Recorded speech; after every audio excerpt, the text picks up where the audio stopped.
हमारे थे हमसे ही छीन लिए गए। एक मुगल ने कहा कि 15 मिनट के लिए सरकार कानून को रोक दे तो देखना हम 25 करोड़ 100 करोड़ हिंदुओं पर भारी पड़ेंगे। अब बताना हमारा भारत, हमारा देश, हमारा शासन, उस पर आक्रांता हमको धमकी दे, क्या ये शोभा देता है? बताइए, आप 2-4 ही हो, आप 2-4 ही कम से कम सनातनी का पग चोला पहन करके उनको आप टक्कर दो। आज ये स्थिति आ गई है, हम सब सनातन मिलकर के खड़े क्यों नहीं होते हैं?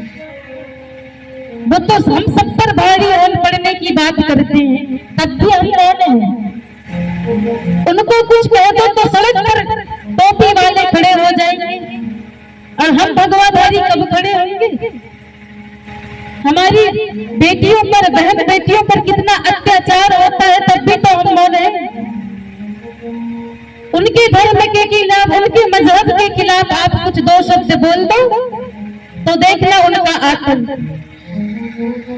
आप पर कितना हावी हो जाएंगे। इसलिए कहते हैं हम, तुमने सीखा होता गुरु नानक की साखी से। कभी पढ़े हो गुरु नानक की साखी को?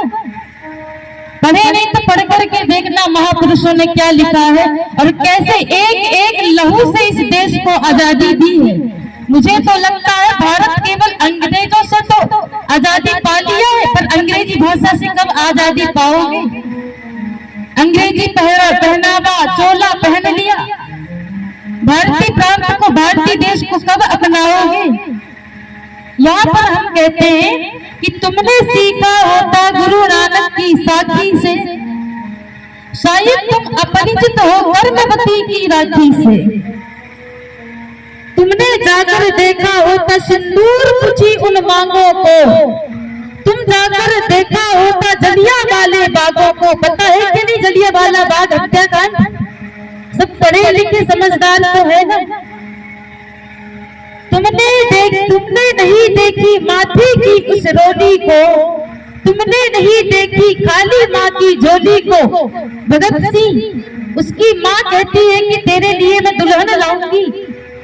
आज भगत सिंह ने कहा कि आजादी की दुल्हन मेरी कफन की चुनरी ओढ़े, तेरे घर आएगी माँ, मेरी मृत्यु ही तेरी दुल्हन है। ये भगत सिंह ने कहा था ना, जब मैं मरूं तो समझ ले कि तेरी बारात आ गई, तेरी दुल्हन आ गई। घर घर में जाकर उत्सव मनाना, मिठाइयां खिलाना, ये भगत सिंह ने कहा था ना। क्यों? भगत सिंह कहते हैं कि मातृभूमि की सेवा करना हक है माँ, मेरा हक है मातृभूमि की सेवा करने का।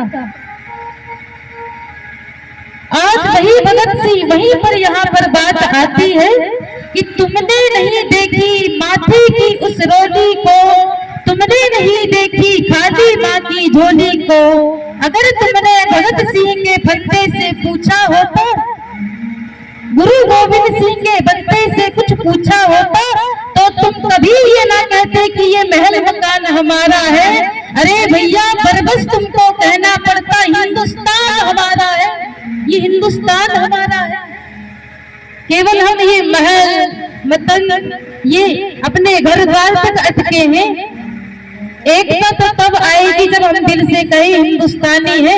अरे ये छोड़ो ये जात पात का ढोंग, बुरा मत मानिएगा, ये कड़वा सत्य है।